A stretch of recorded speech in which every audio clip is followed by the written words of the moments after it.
지난 한 주간 동안 여러분들 평안 가운데 잘 보내셨나요? 날씨가 좀 일교차가 심해진 것 같습니다. 심해져서 아침, 저녁으로는 조금 쌀쌀할 정도를 느낄 만큼 기온이 좀 떨어졌고요. 낮에는 좀 더워서 일교차가 많이 심해졌는데 그 때문에 이렇게 감기나 몸살 또 알레르기로 고생하시는 분들이 적지 않은 것 같습니다. 이처럼 우리의 몸 또 우리의 삶은 조그만 날씨의 변화에 따라서도 굉장히 많은 변화를 경험하고 있는 것 같습니다. 우리가 예수님을 믿어서 구원받는다고 하는 것, 이것은 변화 중에 가장 큰 변화라고 우리에게 이야기해 줍니다. 성경학자들은 그것을 두고 재창조라고 말할 만큼 대단히 이 구원에 대해서 놀라운 사실을 우리에게 가르쳐 줍니다. 이 세상을 창조하시는 일도 참으로 크고 큰 일이지만 우리 사람이 구원받아서 하나님의 자녀가 되고 그의 몸된 교회에 속하게 되고 또 찬란한 영광스러움을 기대하며 살아갈 수 있게 되는 것은 마치 다시 창조함을 받는 것만큼 큰 변화라고 우리에게 가르쳐 주고 있습니다. 그런데 정작 우리가 매일매일을 살아가면서 우리의 삶은 그러한 변화를 경험하지 못할 때가 너무나 많은 것 같고 그러한 변화에 대해서 기뻐하며 살지 못할 때가 너무나 많은 것 같아서 못내 아쉬운 마음이 듭니다. 우리 대한민국, 우리 한국 사회는 지금으로부터 약 135년 정도 이전에 선교사들의 복음을 받아서 참으로 많은 복음의 큰 역사를 이루었습니다. 어둠 가운데 있었던 이 민족에 하나님께서 복음의 밝은 빛을 비추어 주셔서 참으로 곳곳마다 예배의 터전들이 세워지게 되고 예수님을 구주로 믿는 사람들이 참 많아지는 놀라운 성장과 부흥을 이룩해 왔다는 겁니다. 1990년대 이후로 교회의 신자들의 수는 마이너스 성장을 이루고 있다라고 말합니다. 신자들의 수가 예전에 비해서 많이 감소된 것이 사실이긴 하지만 여전히 그래도 신앙인들이 많다라는 것은 우리에게 큰 복이 아닐 수 없어요. 그런데 우리가 살아가면서 매일매일 피부적으로 느끼는 우리의 생활 속에 또 우리가 살아가는 이 사회 그리고 오늘날 우리가 우리 안팎으로 일어나는 여러 가지 일이나 사태들 그리고 지금 대단히 정치적인 이런 이념 분쟁으로 인해서 혼란해져 있는 이런 상황들을 우리가 들여다보면 참 많은 신앙인들이라고 하는 이름을 가지고 있지만 얼마나 우리를 슬프게 하고 있는지 모른다는 겁니다. 구원받은 이 변화는 가장 큰 변화고 새롭게 창조함을 받을 만큼 큰 역사라는 것을 성경은 우리에게 말하는데 우리가 정작 예수 믿는다고 이 세상을 살아가면서 우리가 보기도 하고 막상 살아가고 있는 우리의 삶의 모습을 되돌아볼 때에는 그렇지 못해 보이는 것이 너무나 안타깝게 생각이 되는 것입니다. 오늘 우리는 본문의 말씀을 함께 살펴보면서 우리의 가치관을 다시 한번 점검해 보는 기회를 가졌으면 합니다. 오늘 말씀을 듣는 우리 모두에게 하나님의 은혜가 함께 하기를 진심으로 바랍니다. 먼저 우리는 본문의 말씀의 내용들을 함께 살펴보게 될 것입니다. 그리고 이 세상 가운데 침투하고 있는 하나님의 나라에 대해서 그리고 하나님 나라를 살아가는 신자들의 가치관이 어떠해야 될까 하는 것들을 이제 함께 말씀을 통해서 살펴보겠습니다. 오늘 우리가 읽은 이 본문의 내용은 한 귀신에 아주 심각하게 들려있는 사람, 소위 미친 사람, 광인이라고 부르는 사람이 치유받은 사건을 기록해 주고 있습니다. 마가복음 5장 1절로부터 20절까지 길게 그 내용이 소개가 되고 있는데요. 그 내용들을 잠시 짚어보면 이런 내용들입니다. 더러운 귀신 들린 사람이 예수님을 만나게 되는 사건이 있게 됩니다. 그런데 이 사람은 그 사람에게 믿음을 요구할 수 있는 정도의 처지가 아니었습니다. 대부분의 사람들에게 내가 믿느냐라는 이런 물음을 던지면서 그들의 믿음을 요구하시는 일들이 많이 있게 되지만 이 거라사 지방에 살고 있었던 이 미친 광인, 아주 심각한 병에 심각한 귀신에 들려있던 이 사람은요, 믿음을 요구할 수 있는 상황이 아니었습니다. 제정신이 아니었습니다.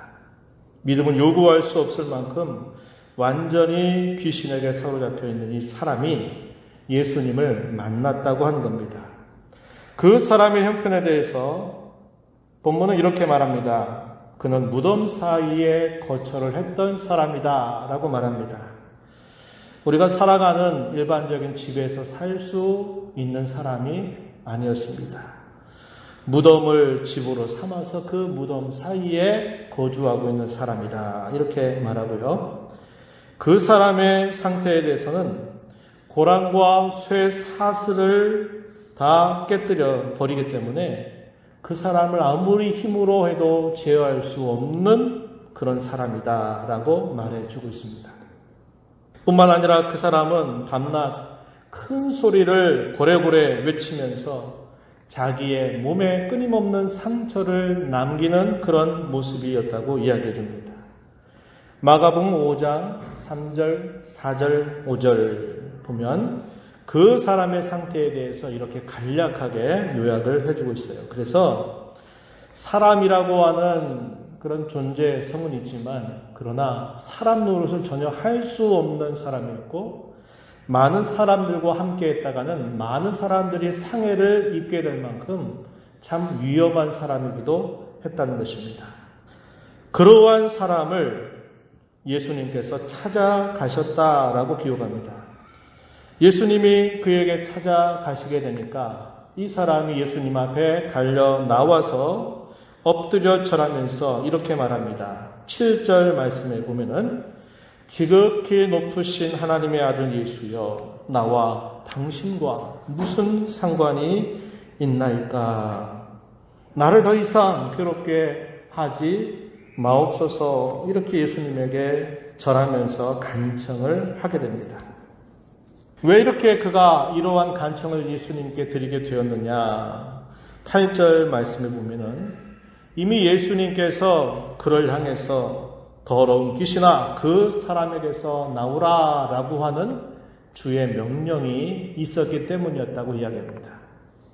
주님이 하시는 그 말씀 앞에 수많은 사람들은 그 말씀을 거절하고 배척하는 일들을 하지만 이 귀신 들린 이 사람은 주님의 그 말씀 앞에 거절할 수가 없었습니다. 그래서 주님 앞에 나와서 엎드려 절은 하지만 나를 떠나달라고 나와 아무런 관계를 맺지 말아달라고 간청을 하고 있는 겁니다.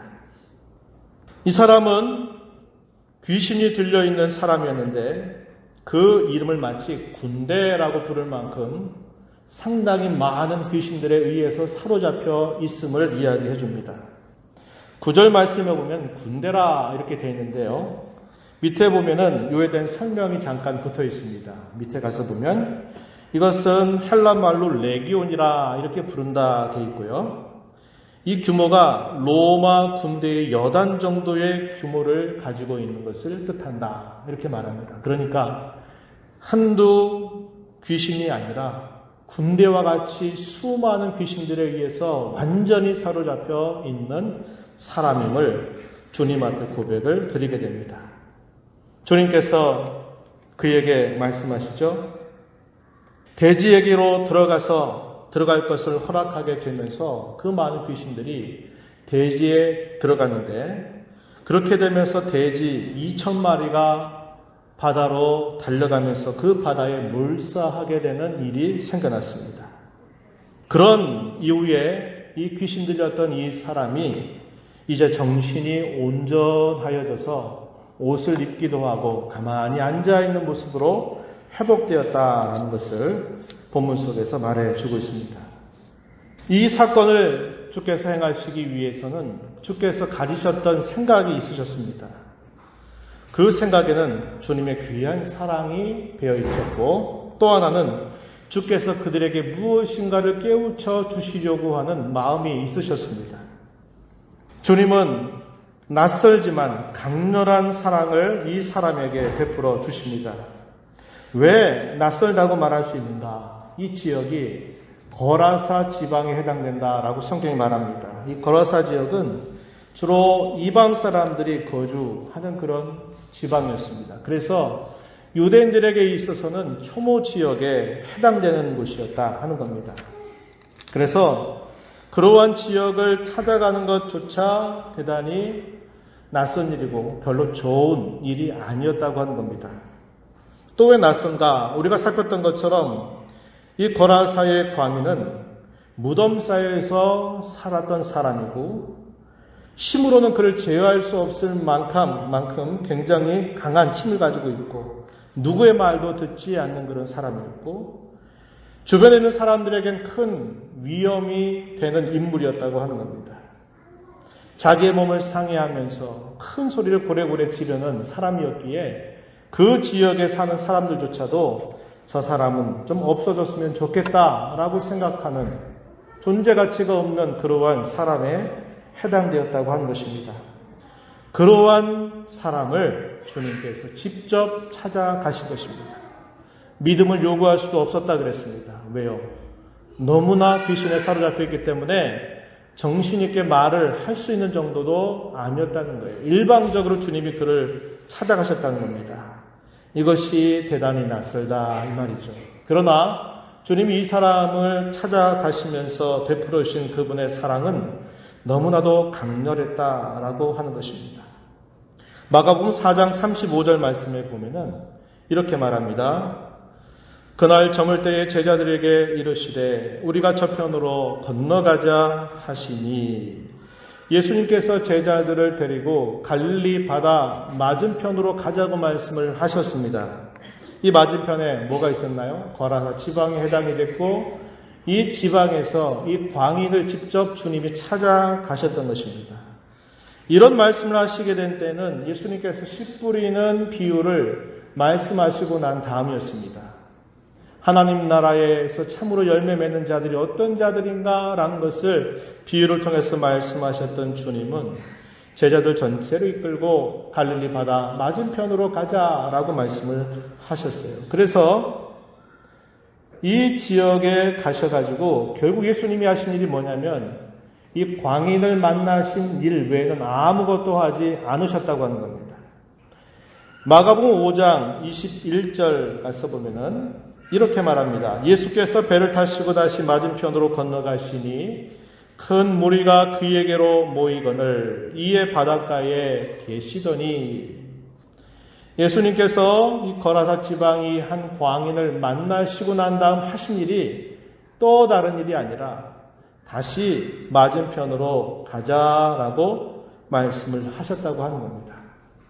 그런데 이 거라사 지방으로 가는 도중에 어떤 일을 겪느냐? 그들이 죽을 뻔한 위기를 겪게 되었다고 성경은 우리에게 가르쳐 주고 있습니다. 제자들이 거라사 지방으로 가면서 겪은 일은 그들이 바로 파선의 위기를 맞았고 죽음의 위기를 맞게 되었다고 하는 것입니다.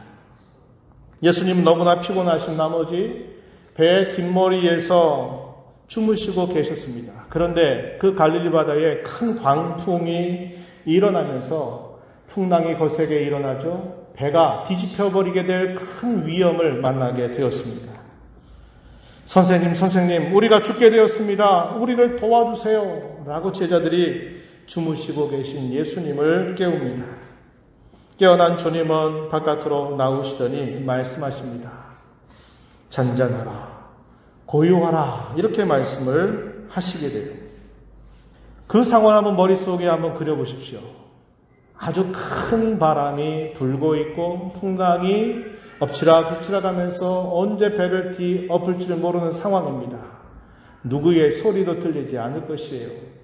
사람의 어떤 소리도 그 풍랑 소리와 그 파도 소리가 삼켜버릴 만큼 셌을 거예요. 그런데 배 밖으로 나오셨던 주님이 소리로 고요해라, 잔잔해라 하는 이 말씀을 하시게 되자 그 거센 바람소리, 파도소리가 조용히 잔잔해졌고 바다가 언제 그러냐는 듯이 평온을 찾게 되는 놀라운 일이 일어나게 되었습니다. 바다의 잔잔함에 정신이 혼미백산했던 제자들이 마음을 가라앉히게 됩니다. 주님은 내가 너희와 함께 있는데 너희들이 무엇을 도대체 무서워하느냐? 어찌 그렇게 믿지 못하느냐라고 책망하십니다. 이것이 첫 번째 그들에게 주는 교훈이었습니다. 내가 함께 너희와 있거늘 너희가 무엇을 두려워하고 너희가 왜 그렇게 아직도 믿지 못하느냐라고 주님을 말씀하시면서 주님을 굳게 믿고 신뢰할 것을 그들에게 교훈해 주시게 되었습니다. 그리고 마침내 그들이 거라사에 도착하게 되죠. 귀신 들려 미친 사람이 치유를 받고 주님을 따라가려고 하지만 주님께서는 따라오지 못하게 그를 두시고 마침내 이 제자들을 데리고 다시 갈릴리 바다를 건너셔서 본래 있었던 곳으로 돌아오시게 됩니다. 제자들은 함께 생각해 봅니다. 유대인들에게 혐오지역이었던 이 거라사 지방, 그곳 어느 무덤을 거주지로 삼아 살던 사람, 그 어느 누구도 거들떠 보지 않는 사람, 아무런 존재 가치가 없는 한 사람을 만나기 위해서, 그를 고치기 위해서 왜 예수님은 우리를 데리고 이렇게 파슴과 죽음의 위협을 무릅쓰시면서까지 다녀오셔야만 했단 말인가? 하마터면 우리 모두가 여기에서 죽을 뻔하지 않았던가? 우리 모두가 그 미친 한 사람보다도 중요하지 않단 말인가? 등등 많은 생각을 해볼 수 있는 겁니다. 이해할 수 없습니다. 주님의 행동을 납득할 수 없습니다. 많은 의문과 또 하고 싶은 많은 불평들이 들릴만 합니다. 훗날 시간이 많이 흘러서 사도들은 이 사건을 다시 생각해 보면서 깨닫습니다. 자신 한 사람을 살리신 주님의 사랑이 얼마나 큰가. 한 사람을 살리는 가치가 얼마나 큰 것인가를 그들은 시간이 흘러서 깨닫게 되는 것입니다. 이것은 주님께서 제자들에게 주고자 하셨던 또 하나의 교훈이었습니다. 그리고 모든 교회에 주시는 또 하나의 교훈입니다. 한 사람을 죽음에서 파멸해서 영원한 멸망의 구렁텅이에서 건져내는 그 사건이 얼마나 큰 일인지, 그것을 주님은 제자들에게 그리고 오고 오는 모든 교회들에게 이 사실을 깨우치시기를 원하셨다고 하는 것입니다. 이게 주님이 얼마나 자기 백성들을 얼마나 사랑하시는가 한 것을 우리에게 분명하게 보여주는 사건이 되는 겁니다. 죄와 부패와 불의와 악행으로 가득 찬 이 세상에 하나님의 나라가 임합니다. 하나님의 나라가 세상에 침투합니다. 주님 말씀을 통해서, 때로는 표적을 통해서, 성령의 능력을 통해서 작지만 전체를 부풀게 하는 누룩처럼, 또 매우 작지만 시간이 흘러가면서 큰 나무를 이루는 겨자씨와 같이 하나님의 나라가 세상에 침투합니다. 공생애를 시작하시는 주님은 하나님의 나라, 이 천국을 선포하심으로 그분의 사역을 시작하셨습니다. 주님은 천국 복음을 선포하시고 그 천국 복음을 가르치셨습니다. 그리고 많은 표적을 주님은 행하셨습니다. 사탄과 그의 졸개들을 쫓아내시고 많은 장애인들을 그리고 많은 치유할 수 있는 병들을 주님은 치유하시게 됩니다. 마가복음 1장 14절과 15절 말씀에 보면은 이런 말씀이 소개됩니다. 요한이 잡힌 후에 예수께서 갈릴리에 오셔서 하나님의 복음을 전파하여 이르시되 때가 찼고 하나님의 나라가 가까이 왔으니 회개하고 복음을 믿으라 하시더라. 때가 찼다. 이 말은 구약의 수많은 선지자들이 예언했던 메시아가 오게 될 그때를 말합니다. 그때가 되었다 이 말이죠. 하나님의 나라가 가까이 왔다 이 말은 하나님의 나라 천국이 바로 그들의 코앞에 왔다. 바로 손만 뻗으면 닿을 수 있을 만큼 하나님의 나라가 바로 그들에게 임했다라고 하는 사실을 표현하면서 회개하고 복음을 믿으라고 주님이 이 말씀을 선포하시면서 공생애를 시작하십니다. 시간이 흘러가면서 주님은 또 이런 말씀을 하신 바 있습니다. 마태복음 12장 28절 말씀에 보면요. 그러나 내가 하나님의 성령을 힘입어 귀신을 쫓아내는 것이면 하나님의 나라가 이미 너희에게 임하였느니라. 이렇게 말합니다. 마가복음 1장 여기에서는 하나님의 나라가 가까이 왔다. 이 말은 코앞에 너희 앞에 왔다. 손을 뻗기만 하면 닿을 만큼 하나님의 나라가 너희 가운데 바로 임박해 있다. 이렇게 말했다면 시간이 흘러가면서 예수님은 이렇게 귀신이 쫓겨나가고 또 병이 치유되고 하는 이런 표적들이 나타나는 것은 곧 하나님의 나라가 이미 너희에게 임했다고 하는 증거다라고 말씀하시면서 하나님의 나라 혹은 천국이 이미 임했다고 이렇게 말씀을 하시는 것입니다. 주님께서 행하시는 많은 표적들 가운데서 어떤 경우에는 그저 외형적으로 사람들을 놀라게 하는 경우가 있기도 하지만 또 어떤 경우에는 표적이 곧 구원의 사건으로 이어지는 경우도 있음을 우리에게 보여줍니다. 예를 들면 사람들 깜짝 놀라게 하는 이런 기적의 경우에는 오병이어의 기적을 우리는 생각해 볼 수 있습니다. 빈들에서 많은 사람들이 하루 종일 예수님의 말씀을 듣다가 광야에서 배고파 할 때 주님께서 오병이어를 통해서 주님이 그 많은 사람들을 먹이시는 기적을 베풀어 주시게 되죠. 사람들은 깜짝 놀란 것입니다. 어떻게 저분이 이런 일을 할 수 있는가 깜짝 놀라는 그런 반응을 보이죠. 또 이런 표적을 보면서 이 표적이 구원으로 이어지게 되는 경우도 복음서에는 우리에게 기록을 해주고 있는데요. 하나의 예를 들면 마가복음 5장 15절로부터 34절 말씀에 보면요. 12해 동안을 혈루증으로 앓던 한 여인이 예수님께서 오신다고 하는 소식을 듣고 용기를 내서 무리 가운데 섞여 있다가 예수님이 지나가시는 그 가운데 그의 옷자락에 손을 대는 겁니다. 그의 옷자락에 손을 대기만 해도 나을 것이라고 그는 믿고 소망을 가지고 그렇게 했습니다. 주님이 말씀하시죠. 누가 나에게 손을 댔느냐라고 물으실 때 이 여인이 두려운 마음으로 주님, 제가 이렇게 해서 주의 옷자락에 손을 댔습니다. 라고 이야기합니다. 그때 주님께서 말씀하시죠. 그 여자를 향해서 너의 믿음이 너를 구원하였으니 평안히 가라. 내 병에서 놓여 건강할지어다 라는 말씀으로 이 여인에게 말씀하시게 됩니다. 그래서 이 혈루증을 앓던 한 여인은 자신이 12년 동안 모든 가산을 탕진하면서 고생했던 그의 질병이 치유된 사건으로 끝난 게 아니라 그 사건을 통해서 그는 바로 구원의 주님을 만나게 되었고 그의 심령에 큰 변화를 겪는 놀라운 사건을 그는 경험하게 되었습니다. 주님께서는 말씀과 표적을 통해서 치유가 구원으로 이어지게 되고 또 그것이 그들의 삶의 새로운 변화를 이끌어 가시기를 원하십니다. 삶의 새로운 변화에는 그 사람의 마음의 생각 그리고 그 사람의 가치관이 변화하는 것 또 그 사람이 말하는 그의 태도가 바뀌어가는 것 그의 살아가는 그의 삶의 행실들이 변화되는 것을 다 포함하는 말입니다.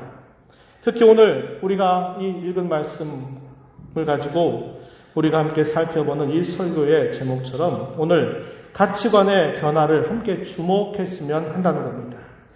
골로새 3장 10절 말씀에 보면 이런 말씀이 있어요. 새 사람을 입었으니 이는 자기를 창조하신 이의 형상을 따라 지식에까지 새롭게 하심을 입은 자니라. 이 말씀이 무슨 말입니까?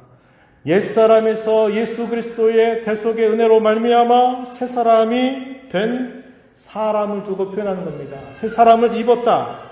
이는 자기의 창조하신 이의 형상을 따라서 지식에까지 새롭게 하심을 입은 자다. 새 사람이 되었다라고 하는 것은 단순히 그가 예수님을 안 믿다가 믿는 사람이 되었다. 교회당에 출석하지 않던 사람이 이제는 교회당에 출석하면서 예배하는 사람이 됐다. 기도하지 않던 사람이 기도하게 됐다. 말씀을 읽지 않던 사람이 말씀을 읽게 됐다. 이런 것만을 말하는 게 아니라고 하는 겁니다. 가장 중요한 변화는 뭐냐?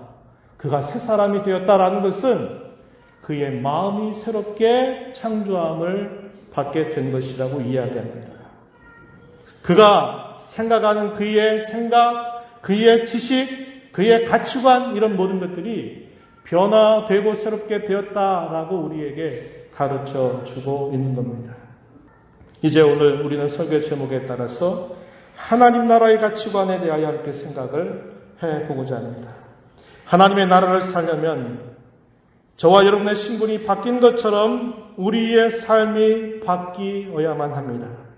그럴 때 가장 중요한 것은 우리 마음의 생각 혹은 가치관이 바뀌어야 한다는 거예요. 오늘 우리가 읽었던 본문 말씀으로 다시 돌아가서 잠시 생각해 보지요. 16절 말씀 한번 가서 보시기 바랍니다. 예수께서 16절 이에 귀신 들렸던 자가 당한 것과 돼지의 일을 본 자들이 그들에게 알렸다 이렇게 표현되어 있습니다. 여기서 우리가 주목하는 표현은 뭐냐면 귀신 들렸던 자가 당한 것 그리고 돼지의 일이라고 하는 겁니다. 귀신 들렸던 자가 당한 것이 뭐였어요? 그가 경험했던 게 뭡니까? 우리가 앞에서 살폈던 내용이었죠. 존재 가치가 없던 사람, 아무도 그를 사람으로 인정하지 않았던 사람, 또 사람 노릇할 수 없는 사람, 너무나 많은 귀신들에 사로잡혀서 더 이상 사람으로 살아갈 수 없는 그러한 사람이죠. 그 사람이 예수님이 그를 찾아가셔서 믿음도 요구하지 않고 그를 전격적으로 귀신을 쫓아내고 그를 새롭게 하시는 일을 베풀어 주셨다는 겁니다. 또 하나 일이 뭡니까? 이 사람이 치유받는 과정에서 군대 귀신이 들릴 만큼 많은 귀신들에 사로잡히는 것이 어떻게 하면서 이 사람을 떠나가게 됐나요? 양치고 있던 들에 있던 돼지떼들에게 이 귀신들이 하나하나 들어가게 되면서 이 돼지떼가 바다로 몰사하게 되는 일을 경험하면서 이 사람이 치유를 받게 되었죠. 그래서 돼지떼가 2,000마리나 죽는 일이 생겨났다고 이야기합니다. 2,000마리. 자, 묻습니다. 귀신 들렸던 자가 당한 것과 돼지의 일, 무엇이 중요할까요? 이게 바로 가치관의 문제라고 하는 겁니다. 귀신 들렸던 자가 당한 것, 이게 중요합니까? 아니면 2,000마리나 되는 돼지떼가 갑자기 몰사하게 돼서 얻은 이 피해가 더 중요한 일이 됩니까? 우리 대부분의 사람들은 어디에 주목하냐면 돼지떼에 주목하게 됩니다. 그렇게 많은 돼지떼가 바다로 몰사해서 죽다니 어떻게 하나 여기에 관심을 갖게 되는 겁니다. 그러나 주님의 관심은 어디에 있을까요? 그 돼지떼에 있는 게 아니라 미친 그 사람, 귀신에 온전하게 사로잡혀서 전혀 자유를 얻을 수 없는 그 사람을 치유하시고 구원하시는 그 일을 중요하게 보신다고 하는 겁니다. 여기에 가치관이 드러나는 거예요. 무엇을 더 중요하게 여기고 무엇을 중요하지 않게 여기느냐를 가지고 우리는 가치관이라고 말하고 있다는 것입니다. 목격자들의 반응이 무엇을 우리에게 보여주냐면요. 본문 15절 말씀과 17절 말씀을 보면 알 수가 있는데요. 15절에 보면 뭐라고 말하냐면 이렇게 말합니다. 15절에 예수께 이르러 그 귀신 들렸던 자고 군대 귀신 집혔던 자가 옷을 입고 정신이 온전하여 앉은 것을 보고 두려워하더라. 누가요? 마을 사람들이. 아니 이런 일이 있었대. 저 무덤에 살던 그 사람이 옷을 입고 정신이 멀쩡해졌대. 저 사람이 바뀌었대 라고 하는 소식이 마을에 전파되면서 이 사람들이 온 겁니다. 와서 그걸 보니까 진짜 그렇게 됐거든요. 그걸 보고 어떻게 했다고 말해요? 보고 두려워하였더라 이렇게 말합니다. 17절 가서 또 한번 보세요. 17절 가서 보면 뭐라고 말합니까? 그들이 예수께 그 지방에서 떠나시기를 간구하더라. 그 지방, 거라사 지방입니다. 거라사 지방을 떠나기를 간구했다는 거예요. 우리가 복음서에 많은 기록을 보세요. 예수님을 만나서 그들이 기쁜 일이 있고 즐거운 일이 있게 되면 어떻게 합니까? 예수님, 그냥 가지 마시고 저의 집에 며칠 코하시면서 함께 계셔서 우리에게 더 말씀해 주세요. 이런 반응을 보이는데, 이 거라사 지방에 이런 기적 같은 놀라운 일이 일어난 사건을 본 사람들은 두려워하면서 예수님을 가까이 모셔서 그분의 말씀을 듣고 또 그분이 무슨 일을 행하는가를 보려고 하는 게 아니라 제발 여기서 좀 떠나가 주세요. 당신은 여기 계시면 안 됩니다. 라고 하는 반응을 보였다고 하는 겁니다.